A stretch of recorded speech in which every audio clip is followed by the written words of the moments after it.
come on, no, that's not it. Sure, I'll just listen in the meantime. Now we're talking.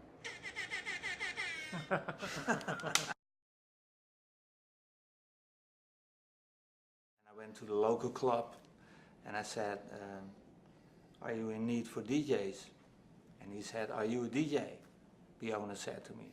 So I said, well, if you hire me, I'm a DJ. And he did. So that's a little bit how it starts for me then. And that was what year? Whoa. Wow.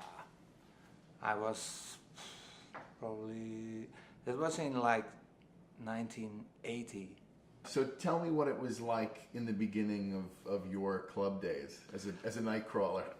Well, it was really much more different because, for example, the DJ was somewhere put in a corner and he has to play from 10 till 5, and when the club closed he had to sweep, swap, sweep, swap, swap.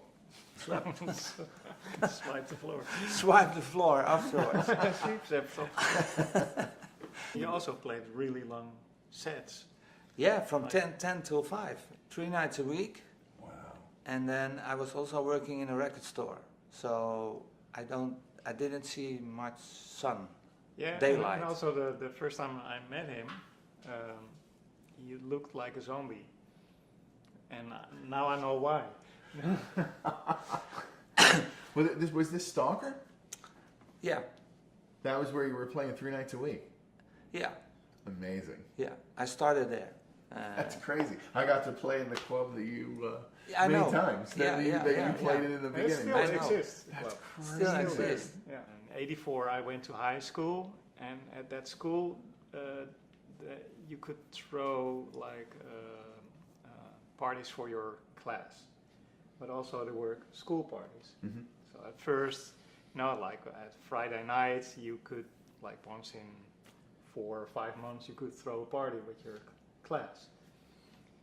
So they had equipment and records, and you could bring your own music. So I would play there, and eventually I could step up and play for the school parties.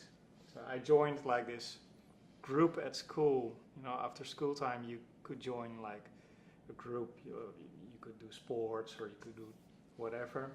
I chose to join this group that would supply like the lights and sound at theater plays at schools, but also the sound and light at school parties.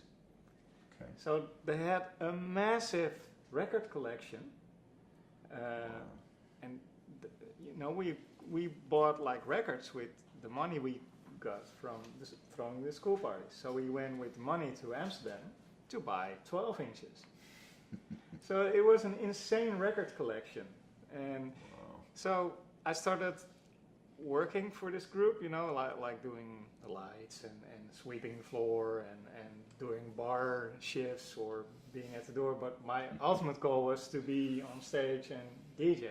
Right. So at a certain point, they let me play, so I was really enjoying it, and it had kind of success, the people were enjoying it.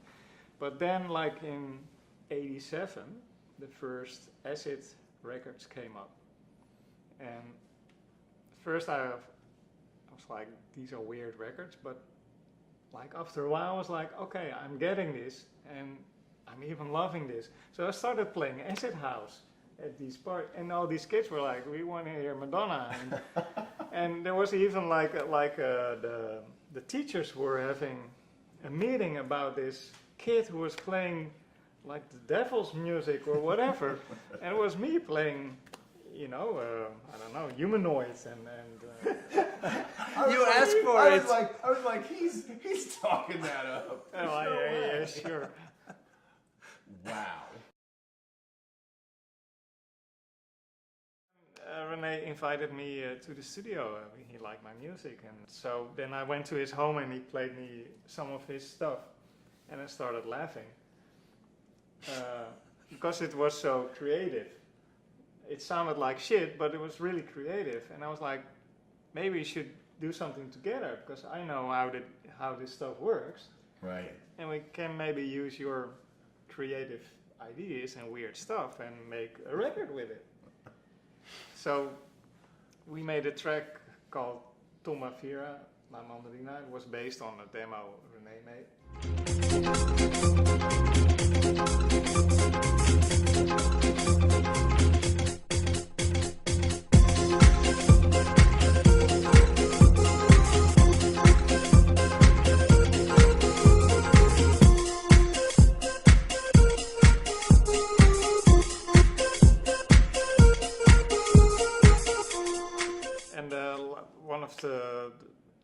One of the first things we did was make a new jingle for his radio show. So, and then people were like, this jingle you guys made, it sounds pretty good. Maybe you should make a record out of it. I'm like, yeah. Why not? And that turned out to be Give It Up by The Good Man. Come on.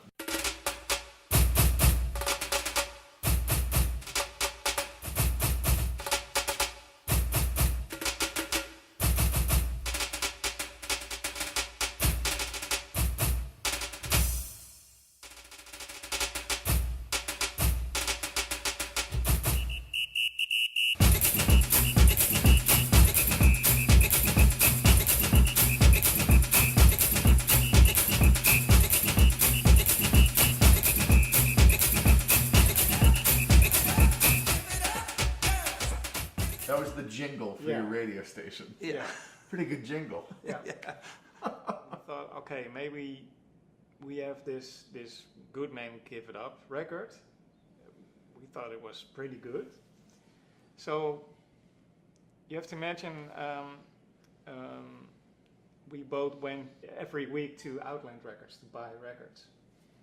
So I went from the village where I lived with the train to Amsterdam with my friends to go to Outland, buy records. And at that time it was like, well, it would be my dream to have my own records, you know, on the shelf. On the shelf. Of course.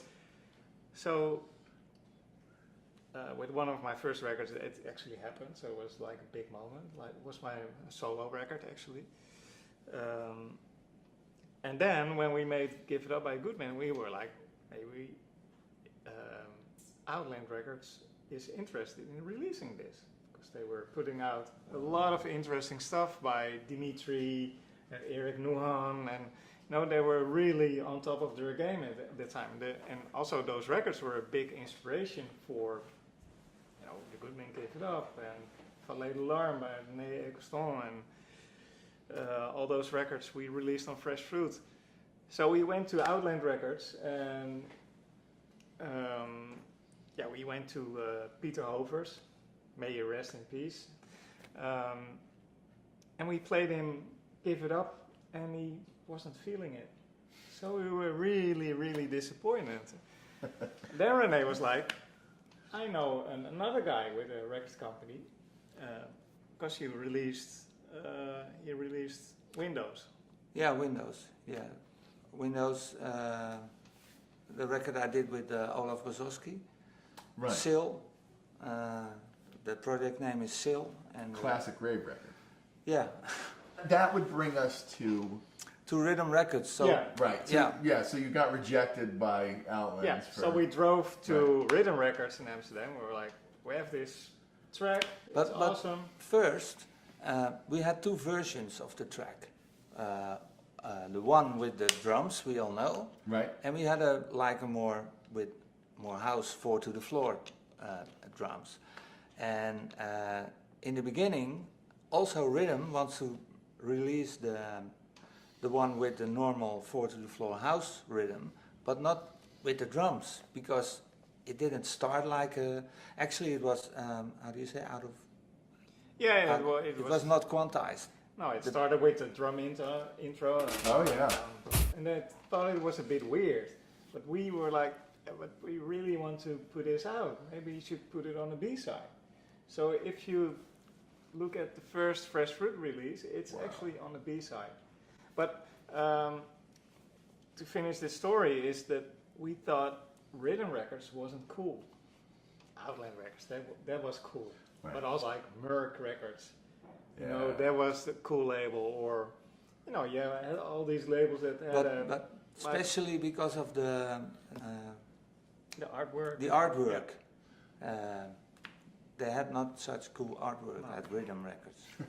So then we came up with a plan to start our own label, and Rhythm Records would, you know, handle all the business.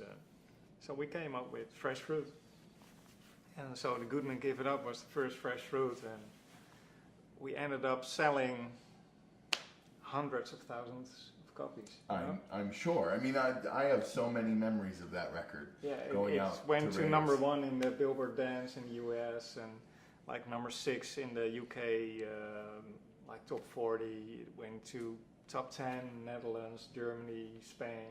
That's crazy. And was that the first proper project that you guys did together? Well, Tombavira was our first proper project. Yeah. Then at the same time we had Mechanical Soul Saloon. My Nobody God. ever heard of it, of course, but it was I still like that record actually. Our first tour outside of, or first time outside of Europe was America. And the first stop was Boston. And we were 2 skinny, pale guys. I was still living with my parents. I had long hair, and we were carrying grocery bags with our wires and stuff. And we were waiting for a ride to take us to the club we were performing. And it was like this big limo in front of the hotel. And we were looking at that like, wow, a limo. We hadn't seen Making one. jokes of it. Yeah, well, we don't have limos in Europe. We didn't have them back in the day. But that limo was for us, actually. So can you imagine like this big limo with these 2 dorky guys pulling up at the club? Everybody was waiting for the good man, you know, Fresh Fruit. Those records were really successful. And 2 of these pale dorky guys walked out of the limo past everybody, and everybody was still waiting for the good man to come out of the limo. They saw the roadies, but you know, Yeah, with the wires. yeah. So that was us guys, and so first we performed in Boston, and then we went to New York. We actually played 2 times one night. First Tongo Club, then the Limelight. Nice. Yeah. I think Aphex Twin was playing like the night before, something like so in that Incredible. period. You know, Yeah, like, yeah. I think your music here in New York, you know, probably had more of an influence than you realize, because New York house music, whether you look at Teneglia or Johnny Vicious or like any of these Jonathan Peters, like the biggest, like Junior Vasquez, like the biggest resident DJs at the super clubs here in New York, was all very tribal. yeah. Yeah. But we had So- no clue because Give It Up was like there the was no record. internet. Like that Yeah, was we the didn't. record. We didn't know Yeah. because nowadays, within seconds, you know. Oh, all right, somebody in South Africa is now playing my record, or in Tokyo, or in LA. Right. That time, you didn't know. You know, maybe you heard from somebody who visited New York. Oh, I heard your record, but that was it. You didn't know about the scene, or Right. so we were on a separate island. You know, in Amsterdam, Sure. and or in Europe, or. yeah, actually it's only a few years ago that we start touring as Chocolate Puma in the States, and then we met Todd Terry and all the other guys, Junior Sanchez, and you, of course, and then we hear the stories about how our records did back in Yeah. the days Oh, here yeah. in New York. So that was Yeah, we And still still it's every amazing. day we hear stories about our records.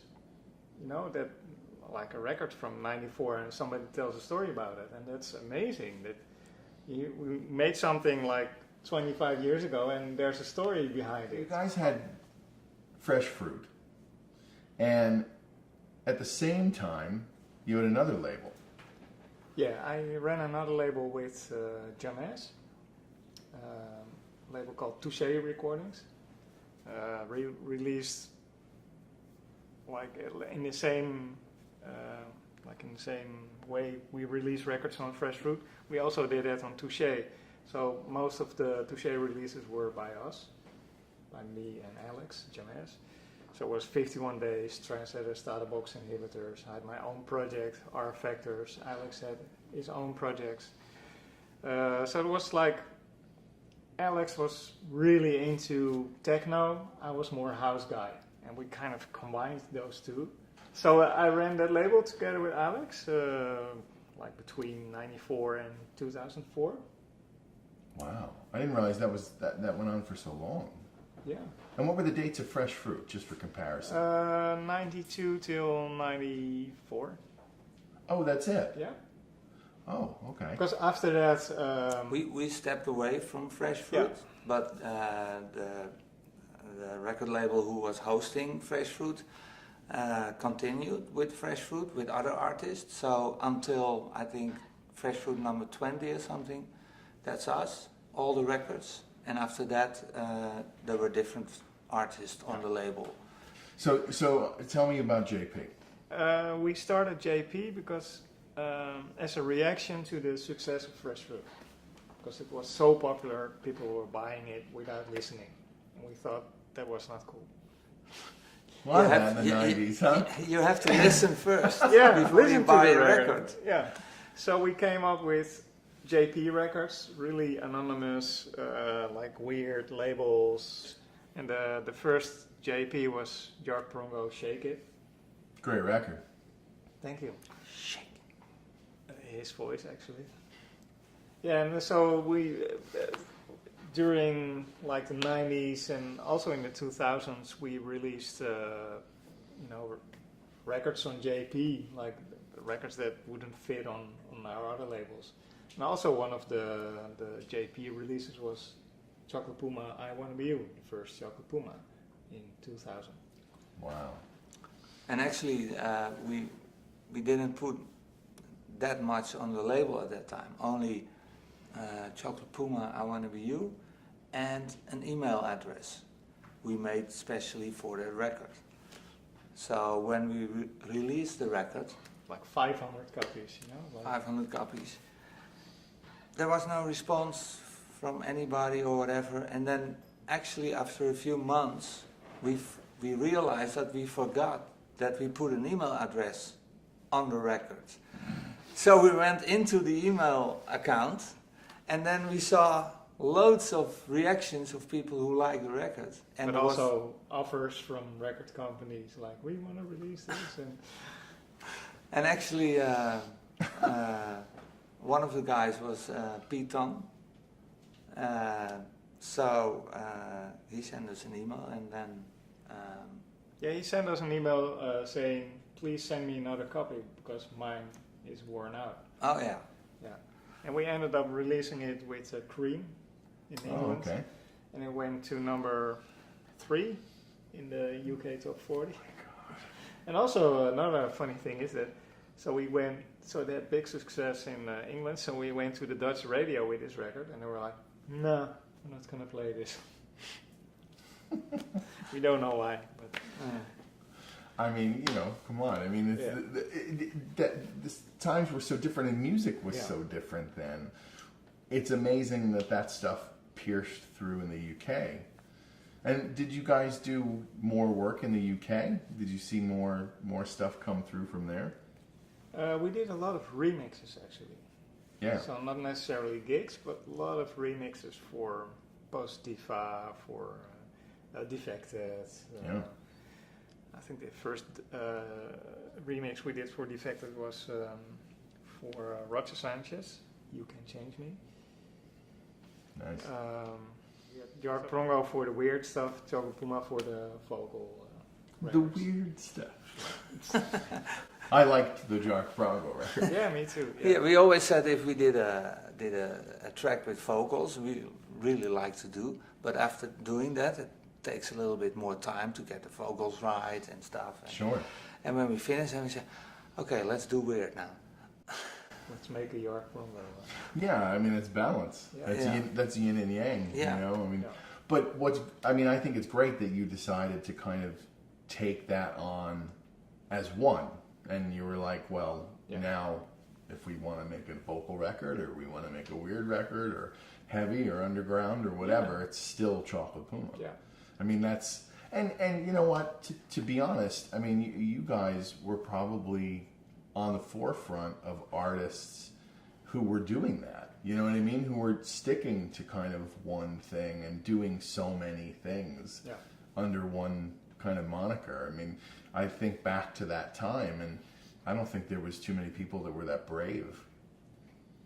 Kudos. Yeah. Yeah, but still, you know, if you like recent records like Puppetron, if you compare it to I Want to Be You, or Always and Forever, Always and Forever, Always and Forever, or I Could Be Wrong, or Scrub the Ground. I got that work.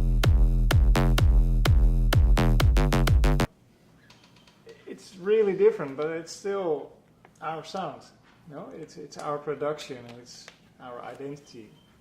Well, it's funny having this conversation. Like, you know, I've always said to you guys that you know, in our, you know, we've talked in Holland at ADE, we've talked in Mumbai at ADE. Yeah. You know, we've had these conversations before, but you know, I know more now about kind of where the drum stuff came from. I love the stories about the jazz records. I mean, now I kind of so much more understand, and you with the drum kit, and you know, like all of this makes so much more sense now, which is amazing. And now I kind of get why, you know, the drums, it's always about the drums. I mean, that was like the first thing, you know, when I was making records with Bart and Bart B. Moore, and you know, and you guys were same management as him, and I remember we met at one of the Secure parties. Yeah.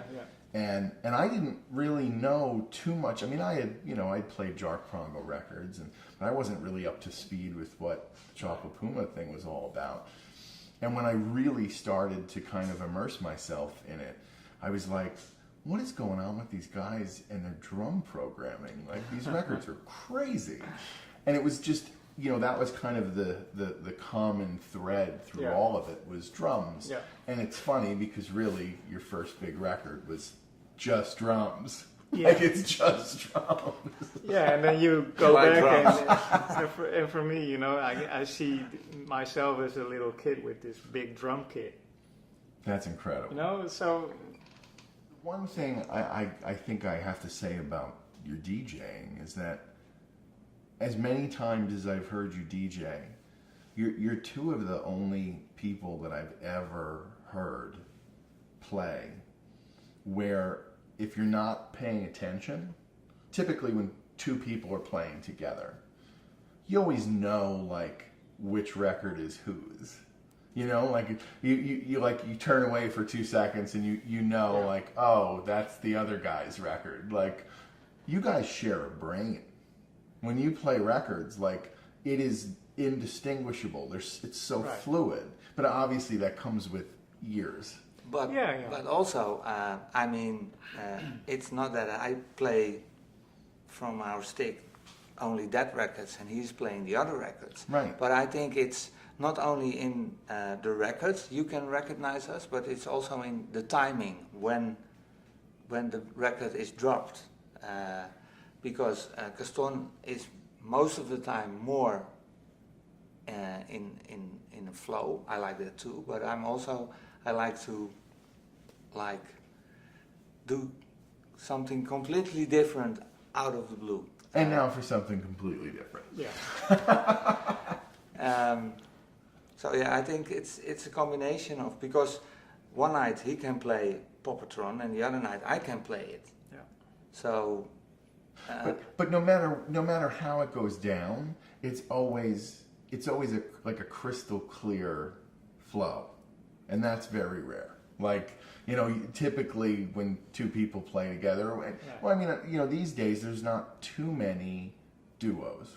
I mean, there's some, but there's not too many, and the ones that do it kind of occasionally, you can always kind of tell because it's Yeah. like one guy's got this angle and the other guy's doing. Well, the we other have that thing, sometimes. and Some nights we're not completely in sync, and then we I've know. never heard that. We know. Maybe nobody hears it, but we know. Okay, tonight it was a bit off. You know, we could do For better. us. For but us. Probably the Because we crowd. want to have give the best we got. To play the best DJ set every night. And if that doesn't happen, I get really annoyed because I'm a perfectionist. I want it to be perfect. You? Yeah, absolutely. So when the flow is a bit off, I get really annoyed by it, and I know I should probably let that go. People are still having a good time, but when we are in sync, a lot of the sets we're totally in sync, and then I'm really happy, and then I feel okay. We gave the audience what they deserve, like the. But that's why you're around 25 years later because you actually care. Very much, yeah. Yeah. That's missing from some of the DNA of what's but, going on. like with everything we do, it comes from our heart and it's our feelings we put into the records, into the DJ sets. So why shouldn't we care? It's our being. Well, It's what we like. Well, I mean, you guys kind of toe the line of not only being music producers and obviously not just being DJs, but, you're artists. I mean, that's the art life. That's like, when you're an artist and you live it and it's everything that you do and what goes on in the construct of all of that matters so much to you. yeah. That's not that common anymore. That used to be more the thing. But now that's not so much the case. But there's a lot to be learned from you guys because, here we're sitting here 25 years on and obviously there's something going correctly in all of that equation. Otherwise, something good. We wouldn't be having this conversation. I think one of the biggest things is that we also have a lot of fun in it. Yeah. It's the best job in the world. I've never said seen that anybody before. have more fun than you in Ibiza, so. Oh, you. I can say that wholeheartedly. You're my Ibiza role model / hero. So, on top of being so invested in what you're doing, there's a level of, how eclectic you guys are. You've kept that brand, Chocolate Puma. You'll do so many different things kind of under that moniker. But there is, I can confidently say, no other artist that put records out on Defected and put records out on Spinnin'. I mean, Or K-Mac, yeah, for that matter. right, or Mix Mash, or go down the line. Like Right. there's so many labels that you guys have done records on. How do you do that? I mean, how do you put all of those records out under one name, and how do you keep that going through all that? It goes back to maybe hearing DJ sets back in the day and playing DJ sets that were eclectic. I Sure. would go out and hear, for example, you had this club in the Netherlands, Waakzaamheid. I would go there on Friday night, and the DJs would play there all night, and they would play like acid records or CC Pendleton into Express 2 into whatever, like it was really eclectic. And it was all called house. Sure. House music was, for us in the Netherlands, it was like all these kind of interesting 4 to the floor music. Right. So that was a really big influence on me, and maybe also on you, you know, you also played really eclectic back in the day. Yeah. And also, I think it's boring to do only deep house or whatever. You know, we like deep house, but we also like techno or bass house or whatever. And we take that inspiration from these kind of records and flip it around and make it our own. Well, you know, it's not completely uncommon for people to have many different lanes. Mm-hmm. It is uncommon for all of those lanes to be really good. And, you know, I think that's the difference. You know what I mean? Like, there's lots of people that experiment and go down lots of roads. Trust me, we made some Mistakes. bad records. We had some experimental phases. You know, we did some drum and bass, and it's not the best drum and bass in the world. We did some breakbeat stuff with Basco. There were some alright records, but if I look back to them, I'm like, you know, it's not our strongest thing. Yeah, but history is kind. So all of those failed experiments are buried underneath dozens of amazing records. Yeah. So we've been talking a lot about kind of the end result of everything. Let's bring it back a little bit to the process and to just really kind of creativity. Like, what is it that inspired you in the beginning to make music, and has that changed over the years? Well, in the beginning, it was, like I mentioned earlier, that I discovered how these records were made, you know, Right. that I liked. So these electronic records. And I discovered that with like a few, like a keyboard and a cassette player and stuff like that, I could kind of make music and record it and play it to my friends. So it was really like I hear these records and trying to recreate them. I heard the first acid record, I didn't know it was a 303, but I had another synthesizer that didn't sound like a 303, but I tried to recreate it. That's so amazing.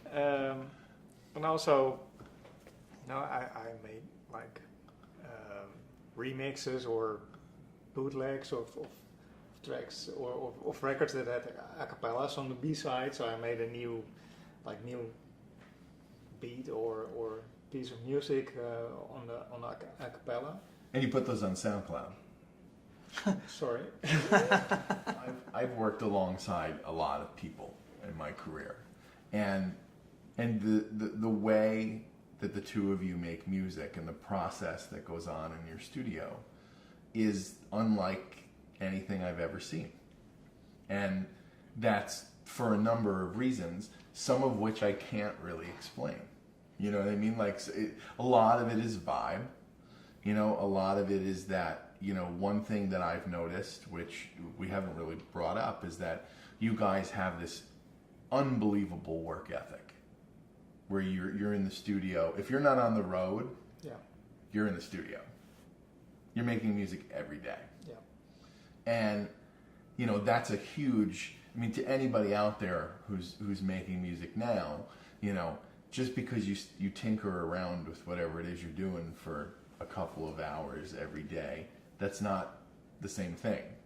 Like, you guys get together at a certain time every day and you work until a certain time every day. Yeah. Yeah, but sometimes we have like 3 days in a row. We try to come up with something, and there is nothing. There's maybe we begin with a great rhythm, and then Sure. and then we have a bass line, and then we do something odd, and then it's, but then the next day we listen it back to it, and then it sucks, and then we have 3 days of throwing stuff away, and then maybe the fourth day at maybe 1 hour before we actually want to stop being in the studio, suddenly there it is. Yeah. But it's there because of the other 3 days we have been in the studio. Absolutely. Yeah, and also sometimes we look at each other and like, where did that came from? Yeah. I still can remember like the bass line for Scrub the Grounds. Oh, I remember that for sure. It was like I made the sounds, you know, and then I played the bass line as it was, and I was like, where did that came from? I didn't think about it. I was just like, I don't know, maybe some divine. We were here in New York. Yeah. Yeah. Yeah. I mean, that was. That says. And the one thing I can say that's really amazing to me is that, like, any other time that I've worked on stuff with anyone, it, you know, it becomes, you know, you work on it a little bit and it becomes a thing, and then when it becomes a thing, that's the thing. And then that becomes the record. Yeah. We've made 3 records together now. We're in the middle of working on a 4th one. Every one of those records was a completely different record first. Like, and we went through, and I would come in and say, oh, we should do this, and, you know, here's a crazy thing, and we can incorporate this, and we'd do it. And we'd love it when we did it. And same as what you were saying about the 3 days, you know, we'd come back around and, like, you know, I'd be like, did you play it out yet? And you know, yeah. And then you'd ask me, like, did you play it out? And I'll be like, yeah. What happened? And it'd be like, it scared everybody. It's like, okay, maybe we need to make this record less crazy or whatever, just reel it in a little bit. And every one of those records got better because we spent a little more time on it. But also the time we spent, like for example, with Scrub the Ground, it was really like it was coming from another place. Absolutely. So we weren't thinking about what to do. It just happened. So I think that's that a lot of producers sometimes miss. They're more into the technical side or thinking about what to do next or what's the plan. Or scrap that. Just do what your gut feeling, you know, gives you. But that is working for us. But maybe the other way is working better for them. Yeah, probably. Yeah. For us, it's not working that way. But if you do, I think you should do it the way it feels best for you. Yeah. I mean, you know, it's one of those things where, you know, I've seen, you know, I've just seen so many different. I mean, first of all, there's no right way to make music. There's no right way to produce music. You know, I mean, everyone has a totally different landscape of how they get to their ideas and things like that.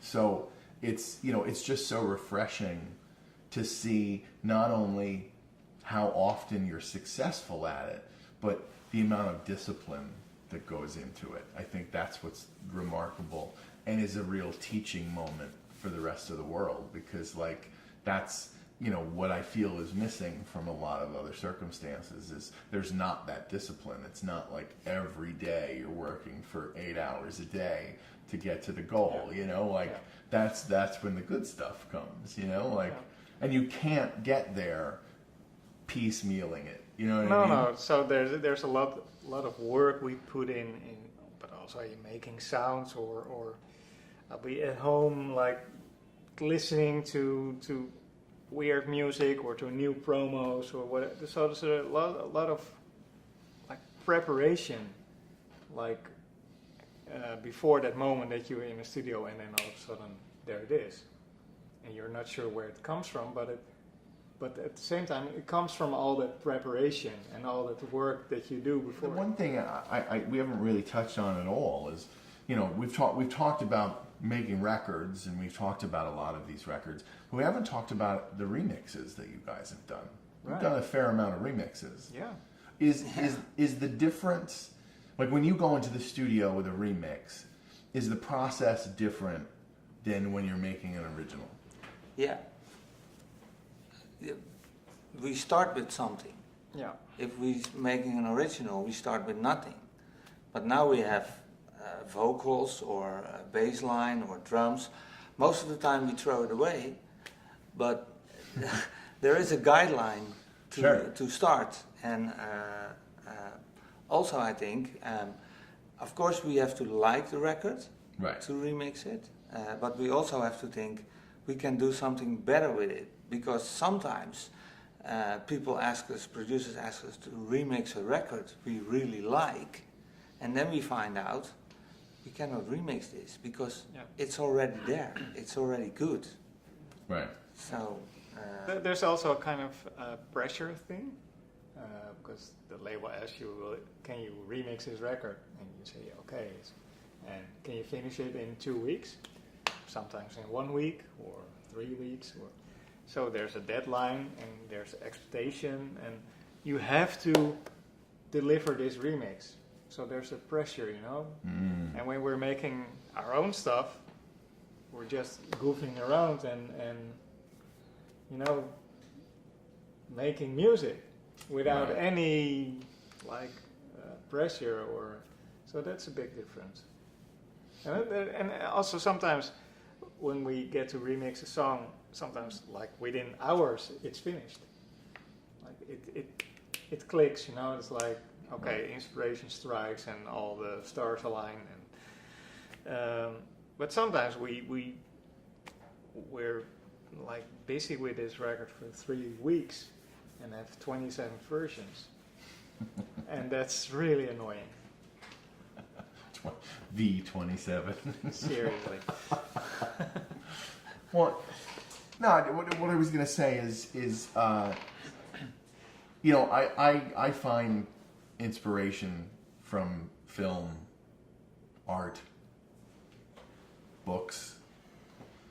What other sources of inspiration do you guys pull from besides music when you're making It's music? not necessarily that a building is inspiration for a bass line, but it's more that maybe if you go to a museum or you walk around in a city, that you put your mind in another state, you know, you're in a different mindset, or you go into nature and then you get refreshed, you know, and then you get into the studio like, okay, let's go. So it's not necessarily that this tree will end up being an awesome hi-hat, but it's more like that you're happy to be in the studio again. yeah, it's. I think it's. Of course, you can get inspiration from movies or from other music, but how do you get inspiration from a tree? I mean, like sound-wise, or other music can trigger you. If you hear like maybe a brand new record, you can think, oh, that's a good idea, let's do something with that idea, but then be creative and do something different with that idea. And sometimes you hear like an old jazz record or soul record or disco or whatever, and you hear a build-up of a song, and then but most of the time the inspiration comes from other music. Yeah. That's, I mean, what Gaston says is, okay, it's good to refresh, to go in the nature and think about something completely different, and then come back in the studio, and then you're probably more open to new sounds and stuff. But it also works the other way around. Like, we're creative people. Right. So when we cook, we don't follow a recipe. We throw stuff together until it tastes good. And when we see art or a building, we think in a certain way maybe of it. So when you're, you know, I mean, obviously when you're playing to a big room of people, there's a psychology to DJing and to reading a room. Yeah. What's the psychology that goes into the studio? Well, first of all, we make dance records, like 4 to the floor records, you know. That's what we love to make. So it has to make us dance, you know. There has to be a certain groove. So when we're making a beat, it has to, you know, get our bodies moving. Maybe the whole like rhythm of the record should be like more like trancey, not like trance music, but more like African, you know, like to get you in a certain spirit or. But also for me, I use my memory. the day before or the week before we played, and then you have your dance floor who is responding to whatever kind of music, and you take that with you to the next studio session. Yeah. So you know, oh yeah, they were going really wild on this bass line or this kick or this hi-hat or whatever, and so, and it's not only from the night before, it's building. So all the memories from all the times we played are in my head, and I can use it when it's necessary. But it's also applying our taste to what we make. So you turn a knob till you think, this sounds good. So that's the main thing. Do we like this? It's Put my in body this, responding. or play this melody. Is this melody cool? Are we feeling this? Oh, it's too cheesy. Or, oh, that's cheesy but fun. Or so it's all a matter of, are we feeling it? That's Right. it's all about the feeling. Also, when you produce a track and you come up with a bass line or a melody, we listen to it for 8 hours working on the track. Sure. So if it's still good after 8 hours, it's probably a good bass line. If we listen to it for an hour and we go like, it's boring or it's annoying or whatever, so... And also, like in my nerdy kind of way, a bass line can appear to be really good, but for me it can be like there's 1 millisecond of this is not really right. There's this like this many hertz is too much, or so I'm like nerding. I can nerd for 6 hours to make it for me perfect. It has to be like this, and it can be really annoying for Me. maybe other people in the studio. Sometimes I step out of the studio and going for a coffee or He whatever, walks into the forest like, I can't take it anymore. and let him, and then after. But that said, sometimes you can lose yourself in the details. Sometimes you just, play it and leave it. Sometimes If I have it's to good- say it's good. Yeah, if it's good, then it's Leave good. it. So, But that's where the balance comes in Yeah, with the yeah. two of you. I mean, that's important. I mean, being as obsessive as you are about sound, I would hate to see you work alone right, because you would disappear in your laptop, yeah, and there'd never be another record because it would never be good enough. probably, yeah. Yeah, you know what I mean? So it's you have to have the balance, Yeah. and that's incredible. Like Yeah. that's where all of that, and and I've seen, I only can speak for my own experience, but you guys have done, collaborations with dozens of people at this Yeah. point. So, I mean, being able to be a part of that process is not only fruitful, but it's a lot of fun. Like when we make music, I mean, one of the things that I would say above all things is that we have fun. Like Yeah. we That's- genuinely, yeah. we enjoy each other's company. We really like what comes out of it when we work together. So of Yeah, course it's exactly. like, should we Really do another one? important for Well, us. duh. Like, Yeah. like why wouldn't we? Like, Yeah, what were we going to deny ourselves a good time? Like, Yeah. why would we do that? Exactly, yeah. So it's, there's a lot of, yes, in your mind you're doing a lot of tinkering, and there's a lot of, Yeah. stuff going on there. But in the midst of all of that and what it's surrounded by is a good time, Yeah. which is great. But what I also want to say about like tinkering and being really perfectionist, I think there's also an element I think there's also an element in our records that we sample off YouTube and use crappy lo-fi sounds and just put it on top of loops and so If it sounds good.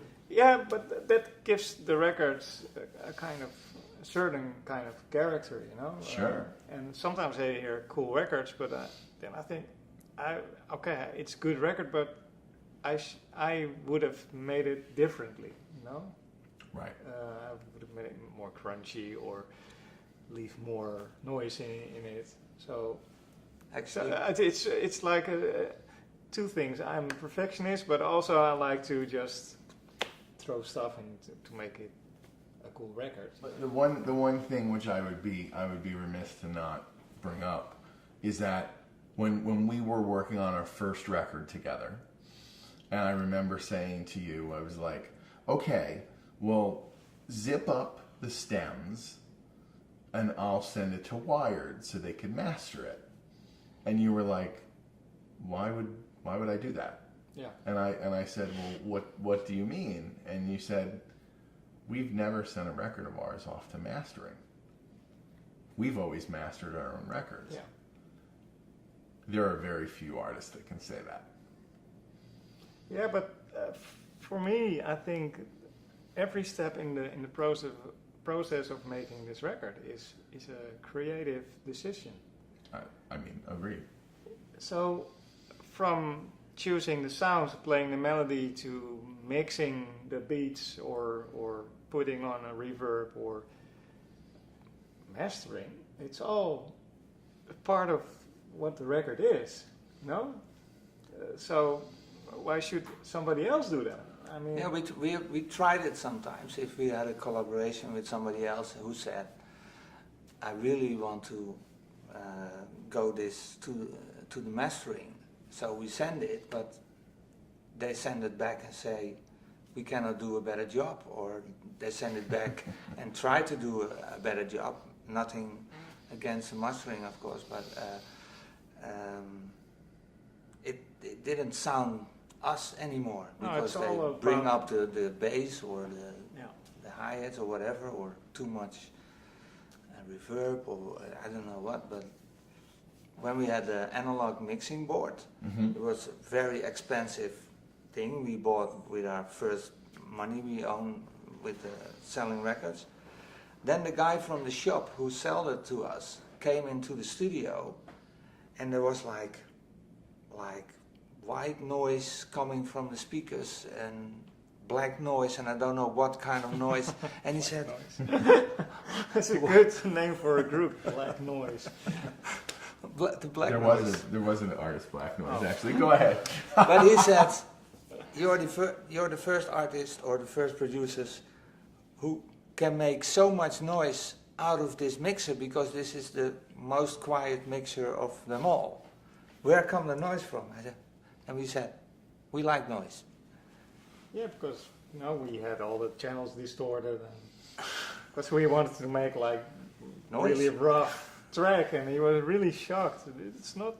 That's not how you do it. He came up with rules, and we're like, yeah. That should be your 25 year T-shirt. Chocolate Puma. We like noise. What has prevented the two of you from jumping on the pop bandwagon when everybody else in EDM has gone down this, songwriting Right. craziness? Like what has made you not do that? We don't know how to make that. We are not good enough. That's True. the most honest answer ever. Yeah, I mean, making a good pop record, that's an art. I mean, I agree. I think- I think it's so much easier to make a weird underground record than a pop record that has to go to millions of people. That's so much harder to do. So making underground records, that's super easy. You just do stuff that you like, and then there you go, you have an underground record. What's the biggest project you turned down? Turn down. You mean to remix? Or, Both. well, No clue. I don't know. Come on, there's nothing. Well, you were saying there were things that you knew you couldn't improve upon. What was the biggest one? Not necessarily that you would go back and say yes with time, but what was the one? I mean, there must be something that you said no to that became like a massive hit record or something. Kings of Tomorrow, finally. You turned down Yeah. the remix? That's amazing. It's so stupid. 25 years of working together. It's not humanly possible that every day is a successful day, every day is a happy day. Tell a couple stories of either in the studio or on the road where things went wrong. I'm looking at Renee now. Because if things goes wrong, actually in the studio there's not much going wrong, except for power failure Or maybe one of us has like a day off or not feeling. Yeah, but we don't fight or argue. If one of us is not liking the bass line, it's not going to be the bass line. We both have to. Really? Yeah. That's amazing.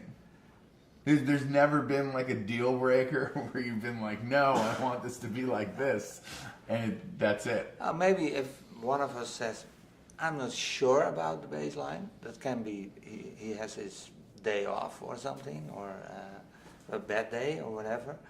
So we can decide to wait to the next day or a few days later. But if one of us is really not happy with the bass line or the melody or the drums or whatever, it's probably not a good record. I feel like we're getting to the essence of how you get to 25 years here. Because that's unusual. Like, I never hear that from people working together. Like, that's very unusual. Yeah, but if for example, Gaston is not feeling the melody, he's getting unhappy after listening to it for a few hours. So we cannot we cannot continue and put our best in it. So Of course not. so that's the only I mean, we don't argue about I want to have that bass line, and if he don't want it, I mean, that's not, you cannot force that somebody likes a melody or a drum or whatever. So if we don't like it, the both of us, then it's off. But also with remixes, when we get remix requests, we both have to like it. On the other hand, like one of the latest remixes we did, Body Rocks, yeah. I think Renee wasn't really sure what to do with it. But then I had an idea, like maybe we should do it like this. So I tried to convince him to do this remix because I had a strong feeling that we could do something cool with it. So we tried it, and we succeeded, I think. Yeah. I thought actually the original was too good already. That is a pretty good record. To make a good remix, but then Gaston came up with the idea with the bass, the sounds, and the stuff. Yeah. And the remix is very good. Yeah, and it works out pretty good. And same with Trumpeter, for example. Oh yeah, I hate that record, the original. I don't like trumpets. But then we did this remix, and we gave it like some balls. Yeah, that's the thing, that if you put certain sounds in another perspective, you change the vibe, or maybe you change the chords or the sounds, it's all of a sudden can become cooler. For sure. You know? So sometimes it may appear really cheesy, but if you like flip it around, it can be cooler. I think the same happened with like our Treasured Soul remix. You know, we kind of gave it more punch and grit. So it gave a bit more contrast to the really like smooth melodies and happy melodies. So we gave it like more aggressive drop, and that way it became for us more cooler, you know, for us. And I noticed that you went straight to the studio part because that is where there's no static. So now we get to the juicy stuff of the road. Yeah. So now you have to tell 2 stories about the road. Yeah, you know, we're totally different people when we're on the road or on stage. than you are in the studio. I think so, yeah. In the studio, we're both like more laid back, or you know, on the road. Not always, or on stage. I think Renee's more the rock star, and I'm the serious guy. Yeah, Renee's an animal. Yeah. So maybe, I've seen you in action. I know how that goes. I suck hair. Yeah. he falls from the stage. Oh my god. Have you ever lost him? Yeah. Like where like you're at a gig and like he disappears and 12 hours later he reappears. Yeah, but I'm like. I did? Yeah, of course. I don't know. Like, but for example, in Ibiza or something, then you're going to the after party. I'm going to bed, Oh yeah. and I know some people come to me. Oh, you have to take care of Renee. I'm like, hell no. You have to take care of No, Renee. he's a grown old man. Who likes to party? Yeah, go ahead, have fun. I'm going to bed. Yeah. There's some more stories, but no. Yeah, for sure. Well, of course there is, but it's like we do you that know, when it's 26 Yeah. or 50. or 50. I'm not gonna make that.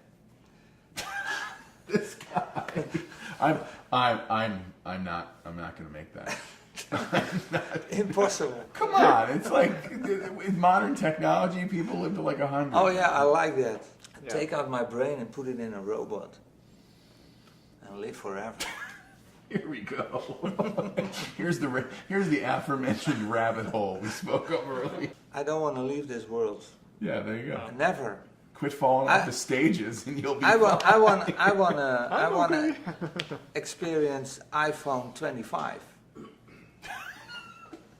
That's what you want to experience. Yeah. Forget about the rest of the world. I want to see iPhone 25.